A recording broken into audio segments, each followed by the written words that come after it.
Sister made false abuse claims, family disowned me, now years later they want to make amends.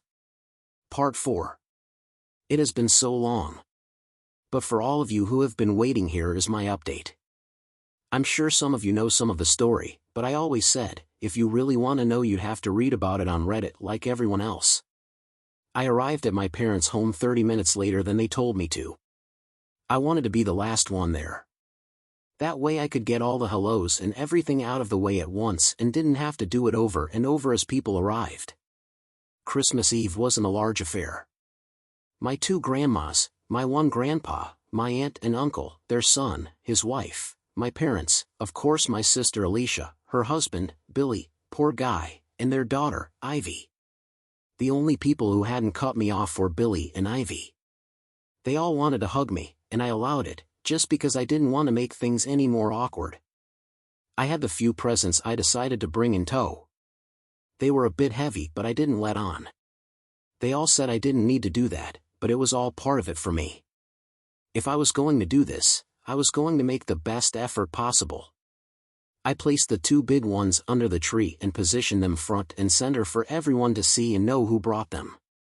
I made small talk with everyone. Got the tour of the house. I had some smaller presents I dropped in a couple of rooms without anyone noticing. After about 45 minutes there, they announced presents would be soon.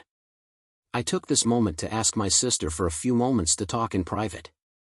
She agreed. I think she was expecting it.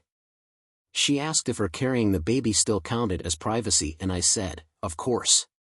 We stepped outside. It was a cold night, but not bitterly. The fresh air was actually quite nice. She began to apologize for everything before I could even say a word, and thanked me for not revealing the real truth. I asked her to hold that thought, and said I had something for her in my car. She smiled and said, sure.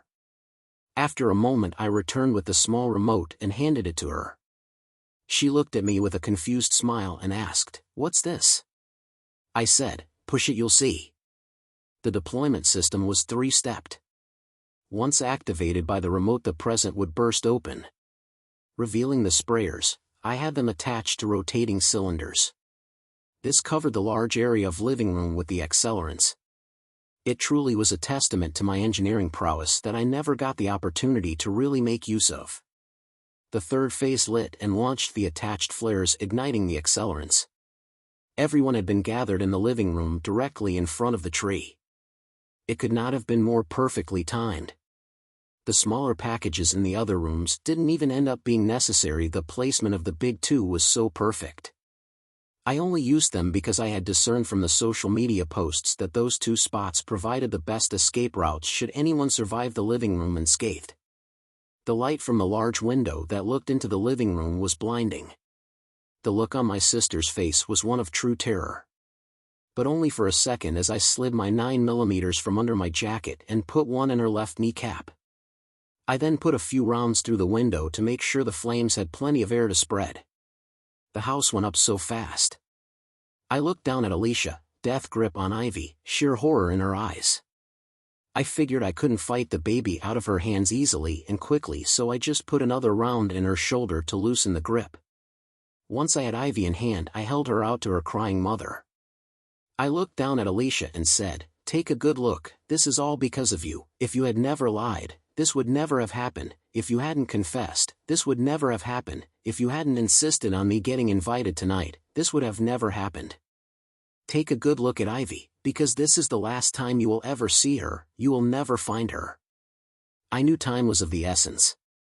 I could finally hear the sirens over the sound of the screams coming from inside. I went to my car. I had a box position in the front seat for Ivy. I know it wasn't safe, but we weren't going far. I drove calm and safe to the meeting point. It was 6 minutes away.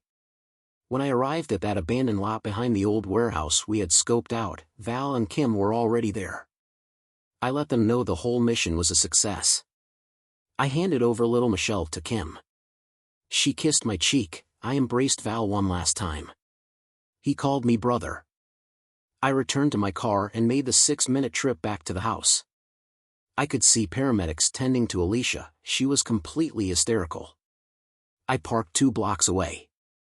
removed all my clothes except my compression shorts, placed my hands behind my head and walked towards the officers at the scene. The rest is history. I'm serving a life sentence with no parole option.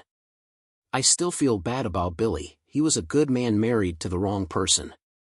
This past December, after the agreed-upon 10 years of no contact, I received the letter from Val. Like we talked, he used a series of acquaintances to re-mail the letter so it had no traceability.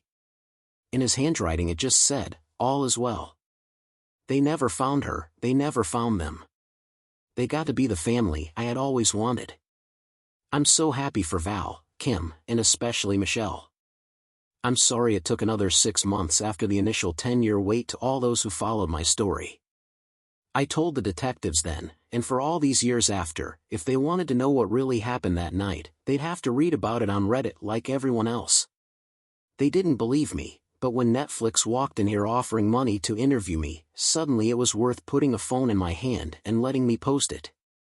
I was so excited when my login still worked. Lastly, thank you to all the people who followed me, supported me, and gave advice. I like to think this documentary is for you. It's going to be a 4-part limited series. I know shows have covered me in the past, but this will be the first I've talked to and has offered me any updates on Alicia. The producers told me she is still out there, never remarried, never moved on, endlessly searching for the girl she will never find. Knowing she now knows how I feel makes me a million times lighter. Like all the weight of the world has been taken off my shoulders. It's closure, final and absolute closure.